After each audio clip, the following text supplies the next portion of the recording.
এই শ্বশুর মশাইকে খাবার বেড়ে দিচ্ছি। এইটা দিলাম চিলি সয়াবিন, এইটা হচ্ছে গাটি কচুর দম, আর তার সাথে আছে হাঁসের ডিম কষা। মুখটা দেখাতে বারণ করলাম তো। এই যে পাতে পড়ে গেল হাঁসের ডিম, আর একদম কষা হয়েছে হাঁসের ডিম, ঝোল করিনি।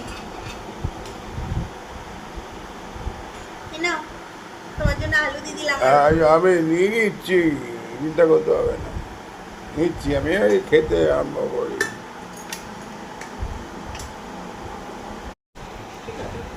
ও হাঁসের ডিমগুলো একদম লালচে লালচে কালার, বুঝতে পারছো না, এখানে বোঝা যাচ্ছে না অতটা, কিন্তু বেশ সুন্দর লালচে কালার। টেস্ট কি দারুণ টেস্ট।